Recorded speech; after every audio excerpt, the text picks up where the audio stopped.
Where to begin? I mean, this is What's up? This is James. This is a you may have video not we've been met waiting him to do for before, a long but James time. is our rider for the 990 this season. Like you've seen in the last video of the track test, we love this bike so much. We bought another one. Jay's only one person. I can only race and ride one bike at a time. So I needed another good friend and fast boy to come with us and race one as well. And I'm happy to say that we just got back from a race weekend at Roebling with Wira. It was the round one of Atlantic Coastal Series, the round one of the Grand National. It was amazing. We raced these bikes in B Super Stock and heavyweight twins. On paper, they should have been outgunned against the competition, but we've been waiting to make this video. This is not your average review video. This is a full in-depth of everything that you guys have been asking for on the 990 platform. I'm happy to say we have 100 hours on this bike now. We have multiple track days, a whole race weekend. So now I feel like we can bring this video to you guys and give you our honest opinion of how good, how bad, the problems it may have, what it needs to be race ready, and just how competitive or good of a street bike the 990 is. Now we can give you guys an honest review. So let's kick it off. First off, what a time, huh? they're not bad. They don't suck. They don't suck. You might see that we have box jewelry, and I was able to pull 2 third places off. And James came home with 2 firsts, a third, and a second place. And even on the third place, I mean, he'll tell you more about it. It definitely shouldn't have been a third place. It was quite the battle, wasn't it? That's racing. That's racing, dude. That's racing. Exactly. So, I mean, first and foremost, the weekend went amazing. We had no niggles with the bikes. I mean, no issues at all. The bikes ran flawless. It was a lot of data development where you're trying tires and you're trying suspension settings and things like that, just to get the bike to work that much better for you in a race environment once you start picking up the pace. We'll get into that a little bit more on the suspension, but basically, I mean, we couldn't have asked any more of a genuine stock bike and a bike that has an exhaust and a map on it. I mean, it was pretty clear that these were stock bikes out there whooping ass. It was pretty awesome. Our top 3 favorites. James, I'm gonna have to start with you, but what's your top 3 on this bike? Front end feel on corner entry and mid corner. Bikes are killers on the brakes. You can out brake just about anything you want. You can go that extra brake marker in. When it gets skinny, the bike, it takes it. 100%. Like anybody that's ridden the bike on the street, I know there was a bunch of stuff on the forums and the pages that people were talking about. The brakes aren't that good and they feel numbing. I have to disagree. I mean, we didn't get a lot of brake Even practice. with the ABS still in too. Oh, with the ABS in, absolutely. We didn't get a lot of brake practice at Jennings. It's a very flowy track where you're learning a lot about corner speed and geometry and suspension setup, but you're not really hitting the brakes a lot. Whereas like Roebling last weekend, I mean, we were braking from 155, 157 on the dash. We were coming in hot, and the brakes, not once did ABS kick in, not once. I mean, at least for me, I never felt like I didn't have enough brakes. I never felt it, and even going into that one race where I got third with one of the Moto America guys. You outbraked him. There was one time I didn't think I was going to have enough to not hit him. I went inside, he came inside with me. Yeah.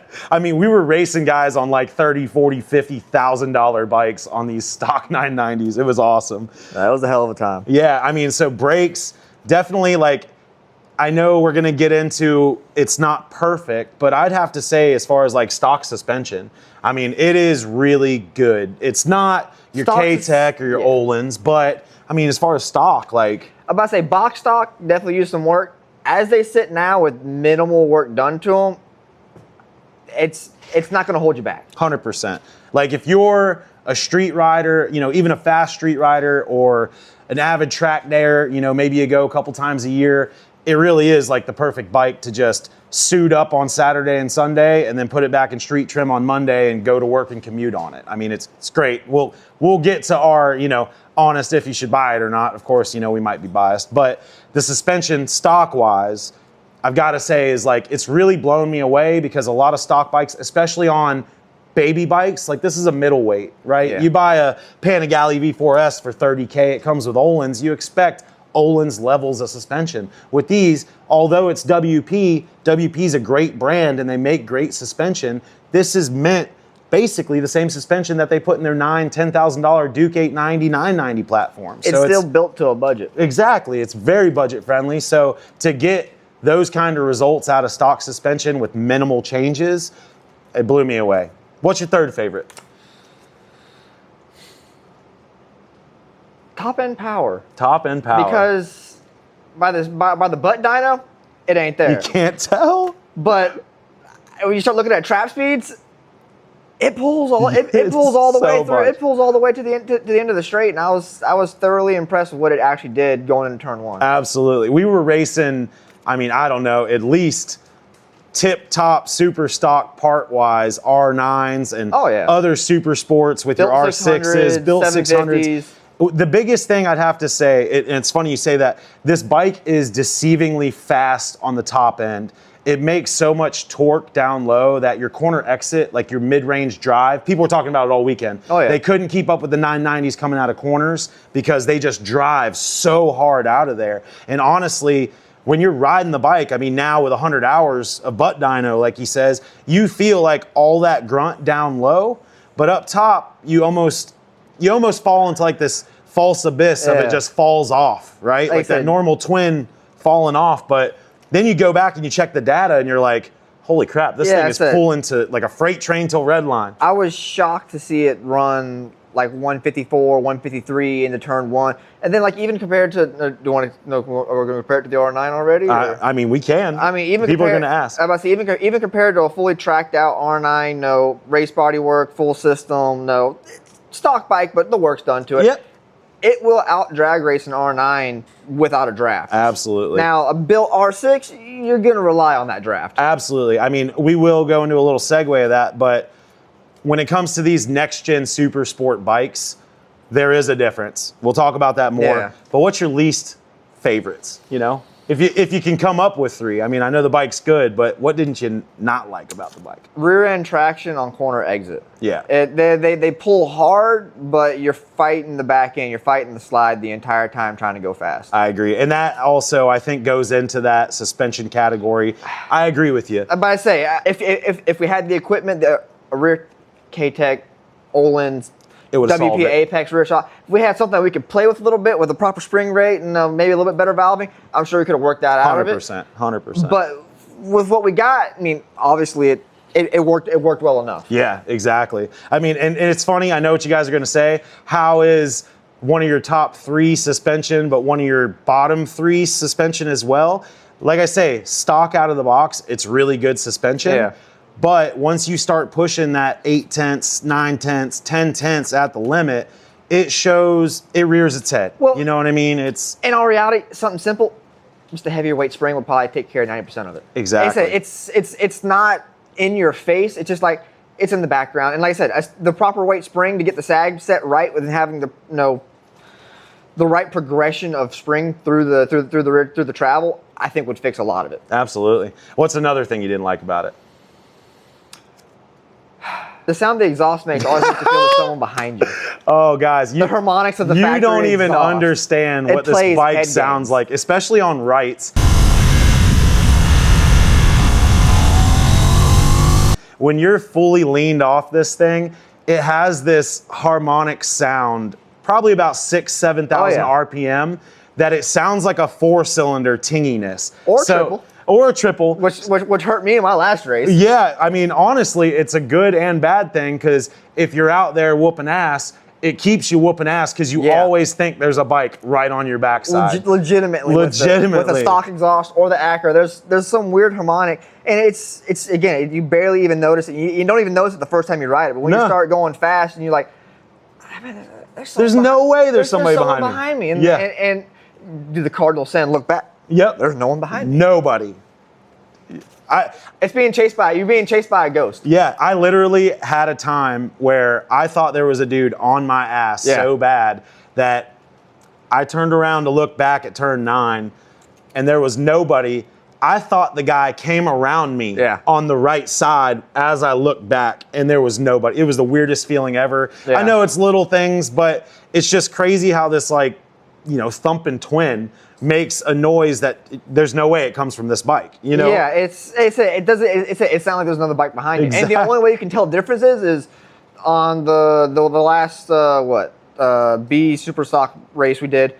on the last night, I noticed that little tinniness, it picked up before I picked up. So I'm like, oh, okay, there is someone behind me now. Finally. Yeah, it just always makes you think you got to stay on your toes. No, it's. I've never had that on any other bike before. And that's also like that did that with the Acra bike and the stock bike. Yeah. It's just how these things, like the frequency, the sound it comes out. It's something noteworthy. Yeah, absolutely. The third thing I would say for me, I don't know if it's really a gripe, but we've talked about this a bunch.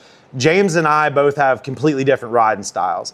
James is super smooth, comes from threading the needle, doing 2-hour endurance races on dirt bikes and, off-road stuff. And me, I've been pretty much a fast street rider turned road racer for the last half a decade. And I'm used to point and shoot.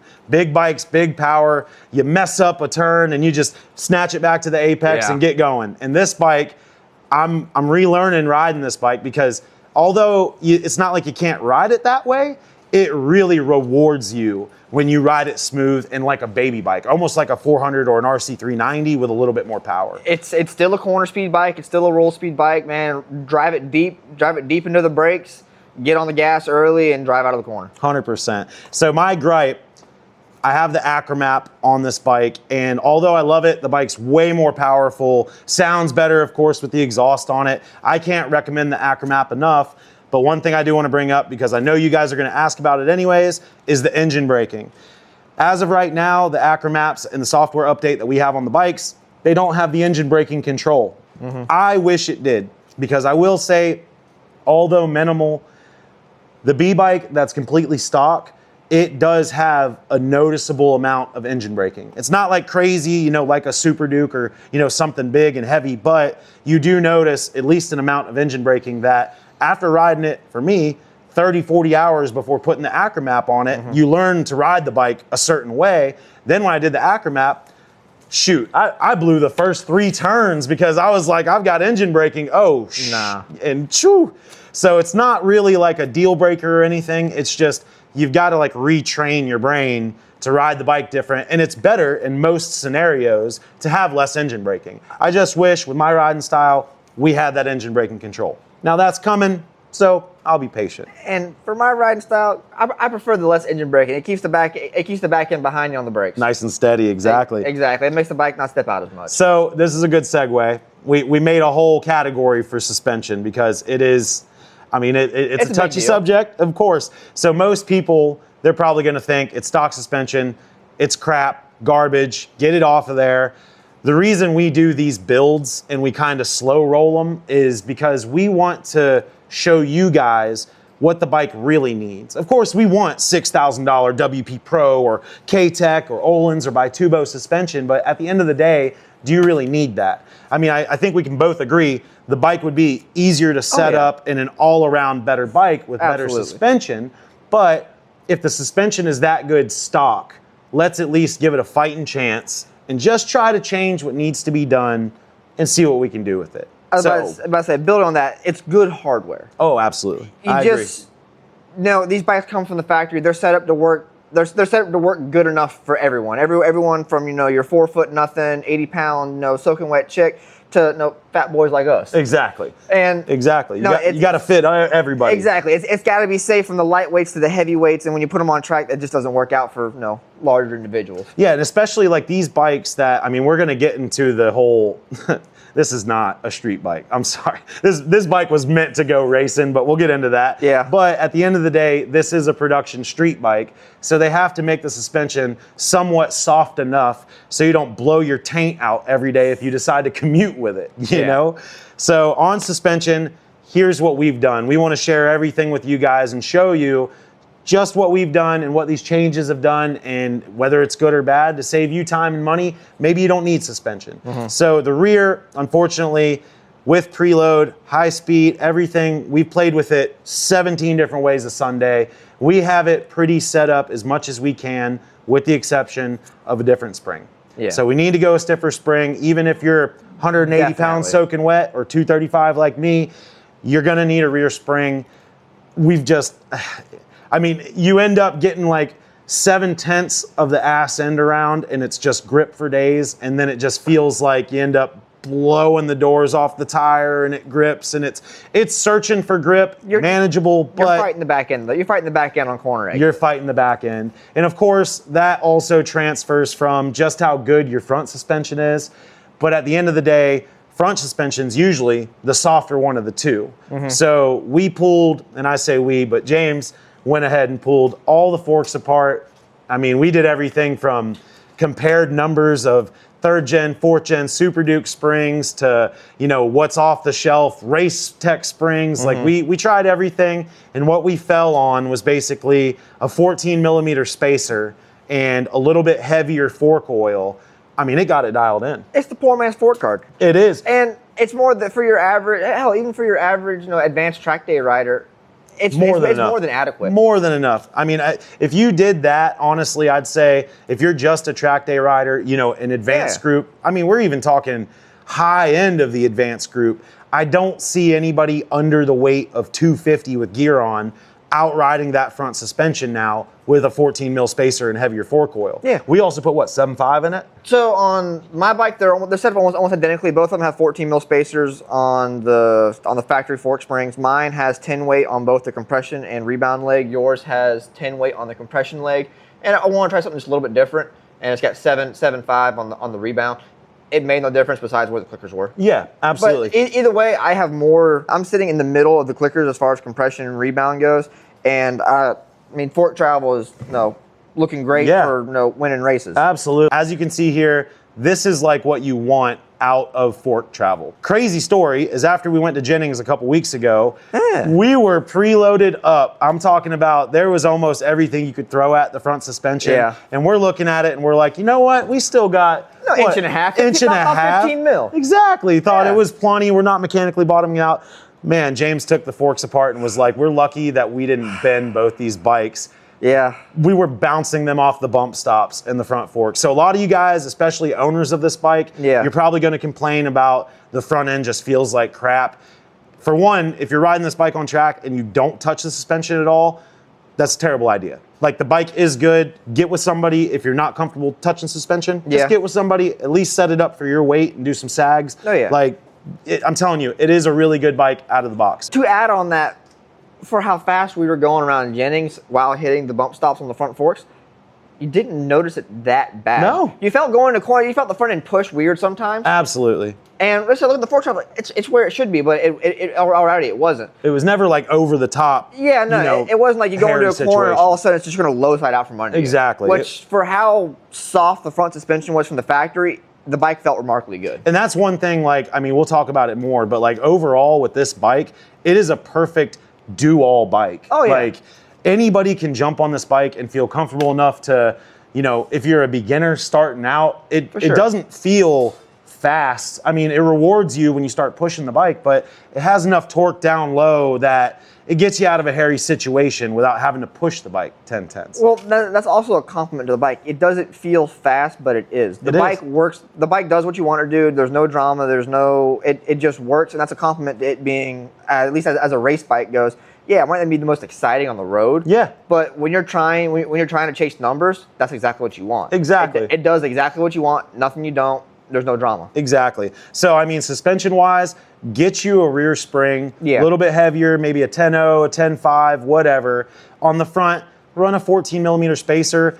I mean, we're playing with fork oil, but you can always go a little bit heavier, 15 weight, or start playing with the air gap, meaning you're putting a little bit more fluid in it to make it feel stiffer. And it's getting you within the range of not having max suspension, so when you need more, you got nowhere to go. You want to be kind of in the middle, and that's a great starting point. I mean, I think anybody would be happy with how this bike is over stock. It's a great starting point, and to be fair, that isn't the textbook way to do it. Oh, 100%. But I'm not saying this is the best way to do it. I'm just saying this is the way you can make the factory hardware. Springs, like I said, ideally, stiffer springs. Right. I would say change the valving. But with factory hardware, ball on a budget, parts availability right now is not the best. It's a brand new bike. So, I mean, you can't just go order springs from K-Tech or Race Tech or anywhere else. Right. So we're making what we have work, and it works damn good the way it's set up now. Yeah, and I mean, right now it's March 2026. So parts availability for this bike are absolutely non-existent. Yeah. So the biggest thing is right now you have your WP Apex Pro suspension, or If it's in stock. Or you're getting, fancy with it and spicy with it in your garage and, learning stuff and trying to play with it yourself. So right now, that being your only two options, it's not like the WP Pro is not the way to go. It's just, especially here in the States and in North America, we don't have a lot of support. We don't have suspension tuners that they know the whole book on WP. It's pretty much Olin's, K-Tech, and just now we're starting to get by Tubo more. Yeah. But we don't have all those resources that probably if you're in Europe, you've got people that work with WP suspension all the time. So that's just our opinion on it. I wouldn't run to Google and start Googling $4,000 or $5,000 suspension on these bikes. No, absolutely not. With a little bit of setup, I think you're more than golden. I'm about to say, an hour's worth of work in the garage will save you thousands of dollars. Absolutely. So another thing, data development. So on these bikes, a lot of these have not just been training for us to get seat time and get comfortable on the bike, but also it's been, if we go too much one way or try this and it doesn't work, we have to be the ones to basically have all that data. So when you guys ask us on the forums, dude, what tires should I run? Yeah. How should I set the bike up? We can give you an actual educated answer because we've tried it. It's not just, I've used this on my Daytona back in 08 and it was the bee's knees. Oh, yeah. This bike is all new, and although a lot of stuff carries over from racing other platforms, it's all new, I'm telling you. So the biggest thing I want to talk about is this is Annie, our A bike, and this is Barb, our B bike. So what we're doing is a bit of high-low to test these products for you. For fun. Yeah. So on Annie, we've got cream of the crop, $3,000 full titanium Acra.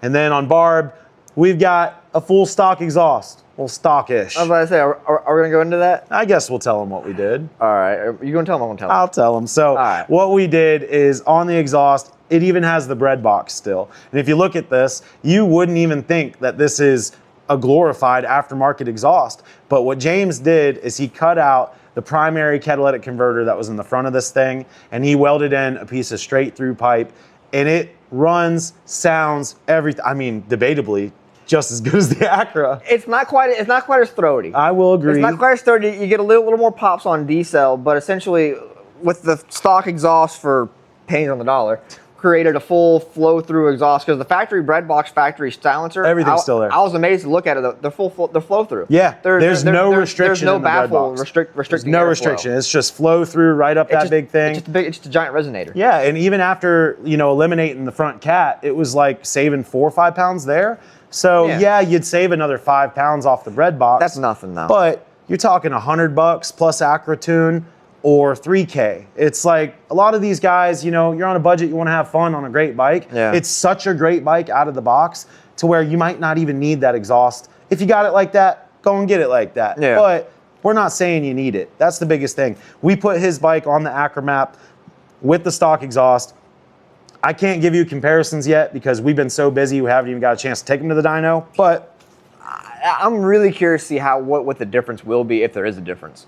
Yeah, absolutely. I agree with you. Like I said, I think they claim 8 or 10 numbers with the Acura. Yeah. With the Acura They pipe. said like high 120s or whatever it is. Yeah, like I said, from riding your bike, yours still pulls harder. I don't know if that's because of the gearing difference, because I'm still on factory gearing and you're down a little bit. Yep. But I don't think it's making quite as much steam, but it's not far off. Yeah, I would agree with you. Yeah. I would say, honestly, if this was a video like what Donut used to do and it was high-low, I would say in this case, now listen, I love the Acura, but I would say for the mere mortals and everybody that's just looking to go fast, sound better, all that stuff, I mean, just modify the stock exhaust. Or if you want a little bit better look, take off the stock slip-on, put one of these cool-ass slip-ons that 17 different companies are already making, take out the cat and put that on there, and you basically have a full exhaust, even if it does weigh a couple more pounds. Absolutely. We're going to find out next video just how far off they are on the dyno and if it really is worth the extra money. Mm-hmm. Now, on that, James, also while we're on the topic of comparing both bikes, James brought up, we're testing different gearing on Annie. We've used, stock is 1643, so we went down one in the front. We tried 1543. Mm-hmm. James is still 1643 on his bike. I'm stubborn. I did notice at Roebling. Oh yeah. I was flicking the bean on the rev limiter. I mean, when you're going in, braking at 4, 3.5, Yep. it was right on the brakes. So I would say if you're going to a track that has a quarter mile, half a mile, a long straight, Yep. keep stock gearing. If you want to lose some unsprung mass, you know, throw some super light sprockets on it. You know, I mean, what we saved, 1.5 pounds just from swapping from the stock steel to the aluminum rear sprocket. But I mean, overall, we'll probably use 1643 for 90% of the tracks we run. Yeah, that's it. It's a good all-around gear. I'm sure you can fine tune it in with the rear sprocket Of at different course, tracks. absolutely. Is it necessary? We don't know. We'll As of find out. right now, I don't see a need for it. We've got 15s, 16s, 43s, 41s. We got all kinds of gearing that we'll be testing. So, I mean, don't worry. We'll keep you guys updated on it. Yep. I mean, I guess the big elephant in the room, you might have came here to watch this for the 990s, but if you are, 50% of you are probably like the Panigale V2 and the R9. Yeah. So that R9, that is the bike to beat. And let me tell you, it is the bike to beat. They're sweet bikes. They are sweet and they sound great. The triple does sound phenomenal. great. And damn, they look good. So probably, I would say the biggest misconception that people think is the twins, they're going to fall off up top, but have more down low. Yeah. And the triple, you know, the R9 CP3, great engine, is going to have that little bit more up top and maybe a little bit more linear, right? For sure, definitely more linear.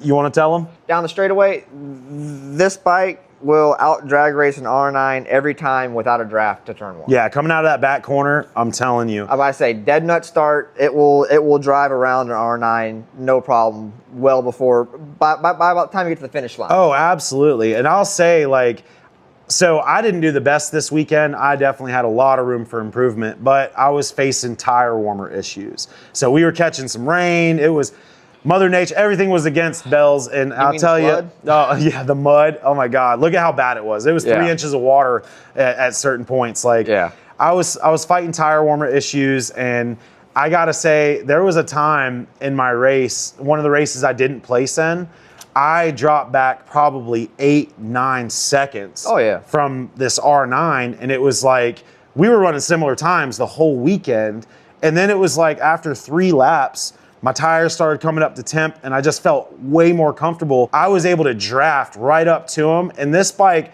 not only had enough to corner exit and pull the links up on his butt, but it got around him at the line. I came back to get him and actually finish this race 3rd in class by, what was it, 12 1,000ths of a second? Yeah. I mean, we had a couple photo finishes this weekend. It was real neck and neck with a lot of these bikes out here. It was a great time. But honestly, I have to say, if anybody's interested in, like, should I buy the R9 or should I buy the 990? If you're kind of on the fence of which one to go with, I would say go with one that you love the most, of course. Absolutely. But don't turn an eye on the 990 thinking the R9's faster. Yeah, because going into this, I figured this bike just by butt dyno in isolation was gonna get outran by the R9. 100%. Hands down. Just 100%. Just straight up, just butt dyno. It felt like it was a dog on the. I knew we were outgunned on a lot of the, you know, expensive race bikes, but not that bad though. Not that bad. And like I said, on a full acro tuned R9, it will run past an R9 no problem. 100%. And then even like I said, the built R6s and the 750s, as long as you know mind your cues and stay in the draft, a lot of times you could pull right on up to them. Oh, yeah. And then shoot around them on the inside. 100%. And that's a good segue as well, because a lot of you guys ask me probably on a daily basis, is the 990 or even this new next gen super sport class, right? Is it as good or better than the older bikes? I'm going to be 100% honest with you. Yes. But if you're expecting the 600s of old, it's not. It's not. The class is changing, guys. Yeah. Like, it has completely turned around. Oh, Now it's torque monsters, and if they do $150, they're happy. The days of the 15, 16, 17,000 RPM screamers, those days are gone. I mean, the R9, it revs to... I'm a little sad about that too, but... I agree. They sound amazing, but... I agree. I mean, what I would say is, like, the biggest takeaway from the old super sport, let's call it the 600 class, moving to this next gen 800, 900, whatever you want to call it, twin, triple class. You know, I'm talking about the big 3, the KTM 990, the R9, and the new Panigale V2. Out of those 3, none of them, in my opinion, hold a candle to the wind at that very top end of an old school 600. I mean, those screamers that feel completely gutless under 10K, but when you wring their necks, they do so well. They're completely different bikes. Yeah. I'm just going to go ahead and say that if you're expecting to replace your R6 or your Gixxer 600 race bike, don't expect this bike to feel like that bike. It does a lot of things better when it comes to, in my opinion, like chassis geometry and just the neutralness is what I would say. It doesn't do anything wrong or anything super great as far as chassis wise, but it's really good. Anybody can get on the bike and feel comfortable going slow, going fast, everything. It's a very neutral bike. And a lot of times those old school bikes, I mean, you couldn't even take them to the track without doing suspension. They were, it was a setup nightmare, but it was just so much on the forums and everything that the Bibles have already been written on how to tune those bikes and get the most out of them. It's a known setup. You go, hey, I'm going to this track, you already know which gearing, what suspension setup. You can copy and paste and be in the ballpark. Exactly. But I mean, on that note, I've got to say that these three bikes being, I remember when it was like the Gixxer 750 and the next gen Daytona 765, that next gen super sport class. But honestly, at the end of the day, this is like a whole new class. They rewrote the class now with these bikes. So if this is the way that super sport's going, and then let's say Superbike follows suit to make more bikes available and rideable to the mere mortals out there, I'm excited for it. Oh yeah. I mean, seriously. It's different. It's more usable. It's a different way of riding. And it's breathing life into a dying class. Absolutely. Absolutely. I mean, for 15K, yeah, it's the price of a 1,000. But I mean, these bikes make 72 pound-feet of torque. I remember an old R6 putting like 43 down with, you know, a fresh lube chain and maybe a Shinko to have no grip on the dyno. I mean, not that they were turds. It was just how you rode them. They were gutless down low. Now you have all this torque. So yeah, you can be a little bit lazier if you want to. You can shift the gear early out of a corner so you get some better drive down the back straight. I agree. So street versus track. We'll talk about that. Yes, we're track riders. We race. Yeah. But I've got 250 street miles on it. I mean, we have enough street miles on the bike to kind of tell you our review for it. And this is also going to be joint with, well, should I replace my 1,000 with this 1,000? Okay. Yeah. So as a street bike, if you're expecting that 1,000 blistering fast, be lazy, don't have to downshift twice, get it on the highway, you know, that really like stonking leader bike of old, if you would, that's not what this bike is. No. I would tell you truthfully, don't go sell your R1 or even your Super Duke or your RSV4. Like, don't go sell your flagship super bike if the way that bike speaks to you is just how much grunt and top end, like, you know, that stonking monster power that those leader bikes have, a 200 horsepower bike. Don't replace that with this. And this may be a controversial topic. To me, I don't feel like it's the best street bike out there. I agree with you. It's kind of boring, ain't it? As I say, they're tame. Yeah. Which again kind of goes back to it's a compliment for it being on the track, as it's a great track bike because it doesn't do anything wrong. But it kind of makes it a numb, dull street bike because it doesn't do anything wrong, so it doesn't have personality. I couldn't agree more, honestly. It's not like a soulless bike, nothing like that. No, it's just good. The way you have to ride the bike really to like get that feel of hair's on fire, balls a-blazing, woohoo, that you get on a flagship leader bike. You're not going to get that on the street and keep your license. You know what I mean? You're gonna be having to ride this thing 8/10 plus on the street, and realistically, the first time you see a cop, you're going to jail. Well, now on a side note, like I said, we're here in Florida. We don't have twisty roads. We don't have fun roads. I agree. Now, if we're in the mountains, that's a different story. I think it'd be a way better bike. I say it'd be a great mountains bike because it does handle so good. I do agree. And I know we're harping on the factory suspension, saying how no, it could use some help.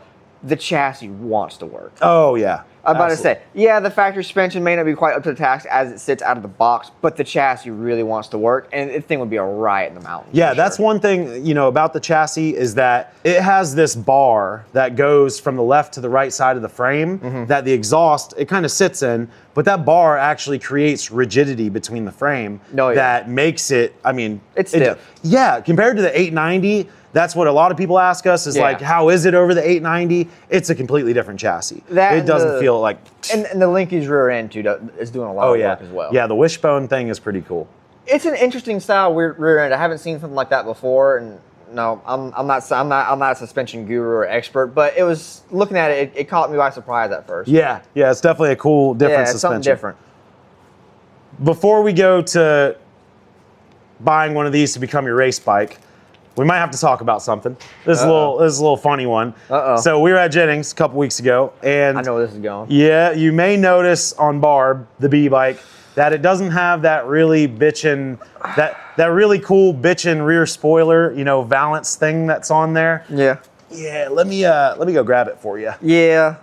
So, oops. This is what that cool part looks like that sits on the bottom of that belly pan, and it loses every time against a rock. Yeah. All right? Rock always beats plastic. Yeah. Okay? So it's not a rock. It's a boulder. It's a boulder. This is a boulder. I mean, if you guys felt this thing, it's a 4-pound rock, and you're probably like, what the hell are you talking about with the rock and the valance? Yeah. So James, go ahead and tell them. So what? Coming turn 1 and it going to turn 2 at Jennings. No, running through there, pretty hot pace. Got slick on the rear. No, still stock front tire.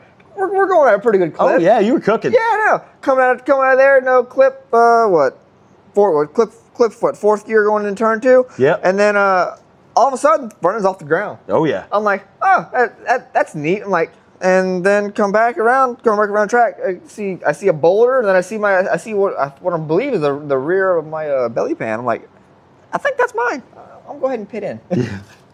Yeah. So when we were at Jennings, it was the week before the Daytona 200. Yeah. So there was a lot of like fast guys there prepping. Big bikes. They were really getting ready. I mean, these guys were moving. Like the best guys you watch on TV, they were there at Jennings that same weekend. We were trying to test out some stock 990s, right? Yeah. Man, James was just chasing this guy down on that Panigale V2. Yeah. And this dude the tire was just so sticky, he just pulled up that rock and launched him at it. Like, yeah, no, but I say, I was quite surprised to see that come out the corner and go, huh, cool. At the end of the day, that heavy ass rock, it's better that it hit the belly pan piece instead of you. Yeah, I mean, that would mess you up pretty good, dude. Say, the background's great without it. Can you even hear this?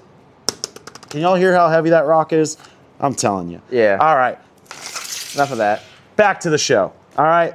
So we're just going to call this segment meant to be a race bike. Okay.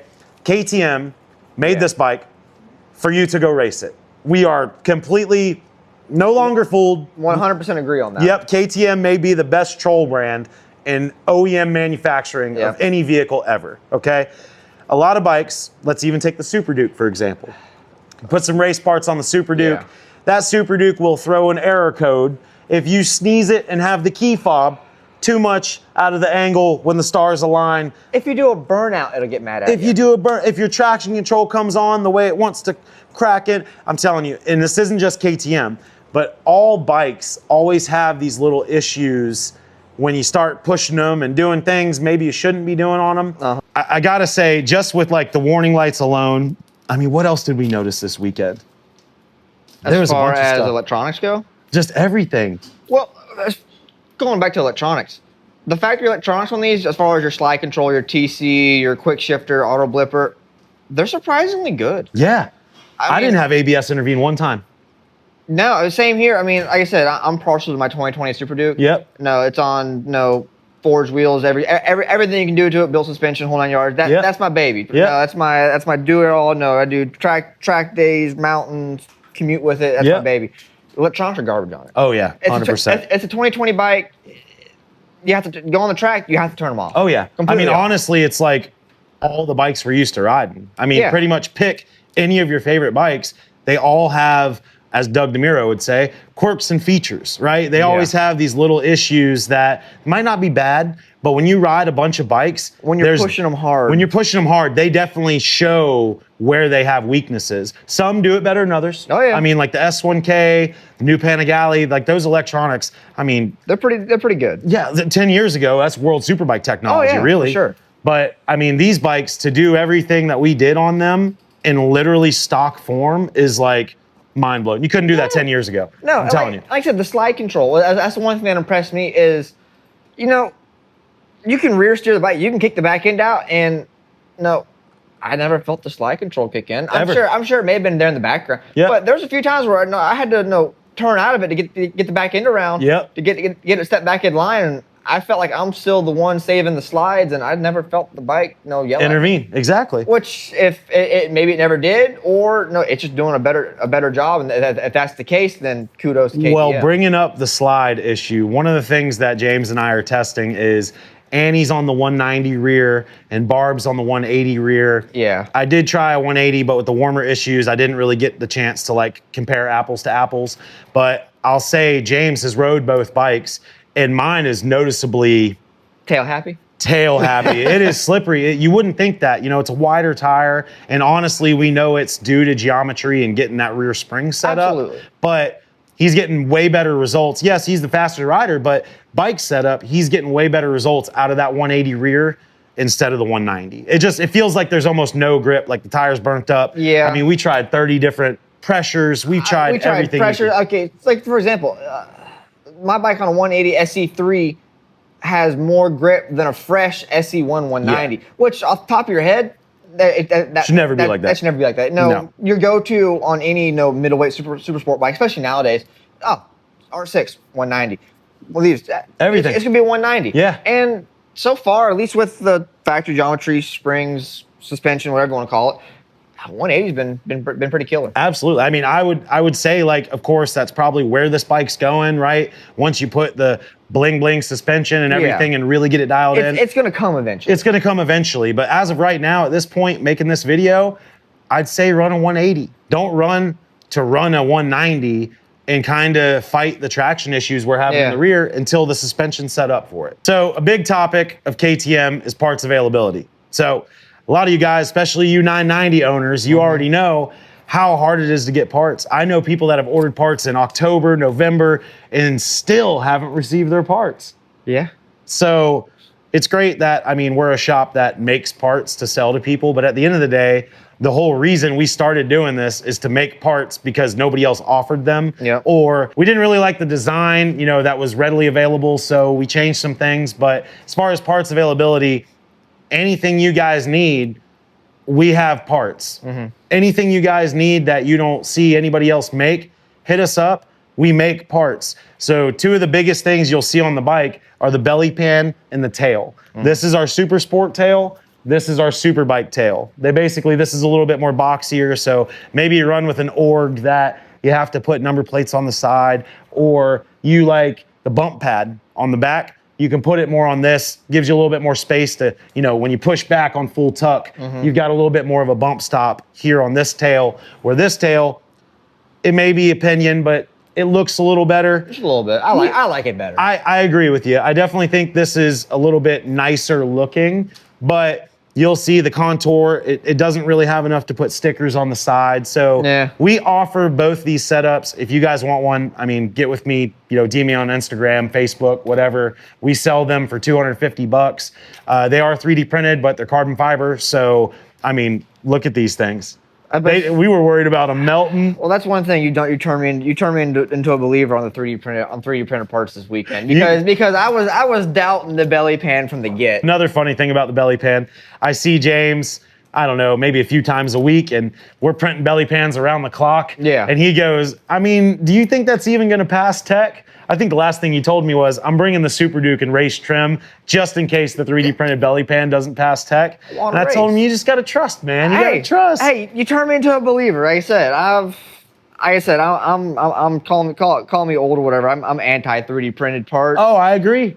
But like I said, I'm down. I'm impressed. They didn't warp. I mean, they held together so well. Like, what's crazy is we got done printing our second belly pan literally hours before we were packing to go to the track.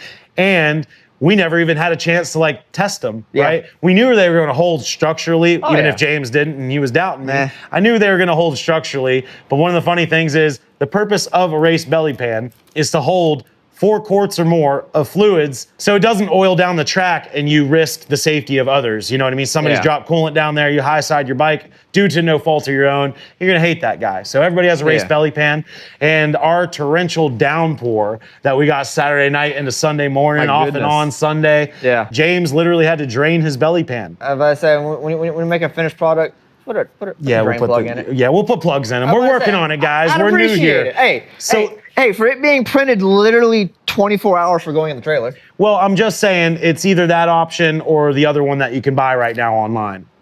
What's that one? Exactly. So we did with what we could, the best we could. All right. It was great. And now the last question I get asked literally on a daily basis.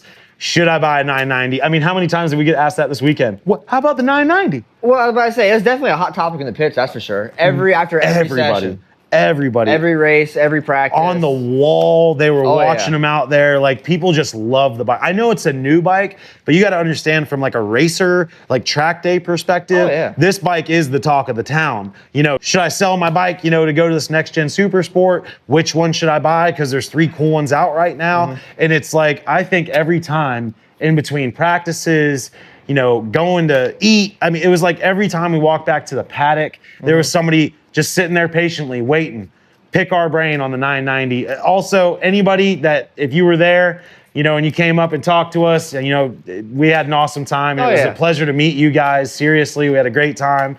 You know, so anytime you do see us at events, please come out, see the 990s. Yeah. Another thing too, I mean, before we talk about our final thoughts on this bike, my man's here. Like, he's got the trophies to show for it, but I don't think you understand. Here's just a few pictures of how hard he was launching this thing out of the grid. Like, he was launching it to the moon. He was keeping his wheelie control off, you know, clutch hand, dirt bike status, but... I'm having fun. Oh, he's having a great time. I'm going to say, and the sad part, that's me not trying to wheelie. Well, and I'll just tell you, anybody that says a 990 does not wheelie, they're foolish. I'm about to say, they'll carry the front wheel through third gear. Oh my gosh, he was passing 5, 6 people on the back wheel. Like, no BS. Every time we came in after a race, there was 1, 2, 3 riders like, was that you on that 63 bike out there? Holy crap, York must be this. It was amazing, dude. Fun. Like, it was so awesome. The guys, everybody loved the bikes. It was a great time. Also, like, shout out to Wera. We had a great time, you know, riding with your org. You guys do things, like, exceptionally well. I was about to say, I can't say it was my first time at the organization. 100%. Phenomenal organization. The hospitality was awesome. Like, you guys welcomed us with open arms. And, you know, I just think that's one of the things, like, a common misconception is, you know, you get into racing and maybe it's intimidating, but, you know, a lot of orgs, I will say, they can make that intimidating, you know, almost like they don't want you there. But we're like, shout out to you guys, man. You welcomed us with open arms. And welcomed us, answered my dumb questions about registration, this, that. But I just walked into the, I got my license, all that, obviously. Well, I said, Saturday morning, walked the registration. Hey, what do I need to do? I race dirt bikes. I never everything on the spot. Before. No, help me out. What do I do? Oh, do this, and this. If you don't have a race license, you can do rider school like same day and race same weekend. I mean, they had so many people, coaches, like just willing to help you, like get your bike set up and everything. Like it was really great. I mean, honestly, I can't say enough. They actually have like mini series. They race mini bikes on big tracks. So if you guys are like interested in like racing, but you're like, I don't want to get on a 150, 200 horsepower bike and bump bars, like you can go race your 9 horsepower Grom. And it's not a small class. It's not a small, there was 20, 30 people there. It's the biggest class out there. Oh man. It's hysterical. Turn 4 or 5, there was probably 15, 20 bikes going through there at one time. We're not talking little 12, 13-year-olds. No. Like, these are big guys like me. Big man. I mean, there was people bigger than me on these mini bikes, you're pretty big, having the time of their life. I'm just saying though. Hey, I think they came home with some box drool. There you go. All right, so we're gonna wrap this up. I know it's taken a long time, but like I say, we've waited to give you guys like a true review of the 990.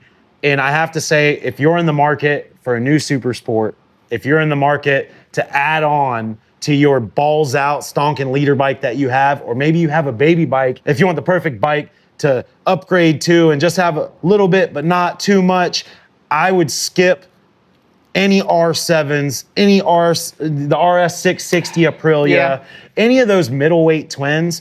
I would skip that and go right to one of these bikes. Now, if you like the R9 better, if you like the Panigale better, I mean, that's up to your personal preference. But yes, we may be biased, but I want you to understand that I fell in love with this bike so much, I went and bought a second one. And now, James, one of my most skeptical friends, with 0 hours ever, never even sat on the bike. I brought this bike to him at Jennings. He went out on his first session. and was already, I don't know, 3 seconds off of race pace. Like on a DOT tire on this bike, DOT front, stock tire, and the rear, you were running amateur 600 times at Jennings. Like that is just crazy. I'm about to say, I know this isn't a tire review, but I'm not a Michelin guy. I'm a Pirelli Me neither. guy. But the Cup 2 Michelins, amazing tire. that's for a factory Phenomenal. tire. That's a dang good Yeah, tire. And bonus wear shout out for the amazing. Michelin. Yeah. Like I said, it I'm is. a Pirelli guy and still am, but I got no qualms with the Cup 2s. That's a good tire. And honestly, he would have ran that rear tire probably a few more sessions if it didn't start to Shred? Yeah, if it didn't start to shred and like flat wall up against the harder compound, you know, he probably would have ran a couple more sessions on it. Like it was crazy. I mean, go buy you a 990. You will not regret it. You've got guys like us that are developing parts and giving you guys data around the clock on this bike. And before we leave, I want to show you guys something. Anybody that's been a fan of me or the channel for a long time knows our favorite project is RC16. And before I let you guys go, I want to just show you where we're at. This just came out of manufacturing and tooling is about to be made on the bodywork so that we can have an RC16 race bike here in a few weeks. Guys, it's done. I don't even know if you can see just how gorgeous it looks. It's absolutely amazing. All right, that's gonna do it for us. Thank you guys so much for watching.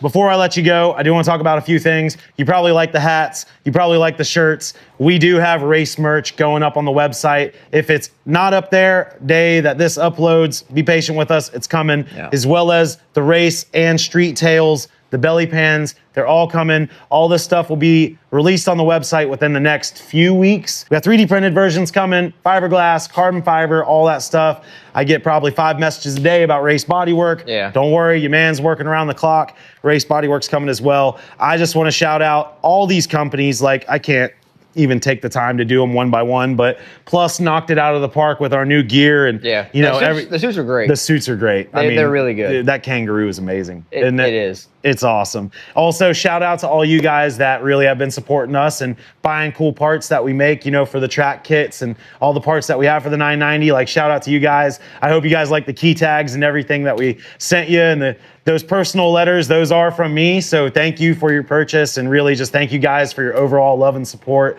It's an absolute pleasure. We get to do this as a job, huh? Yeah, it's pretty cool. I can't complain. I love it. That's going to do it for us. We'll see you next episode. Those.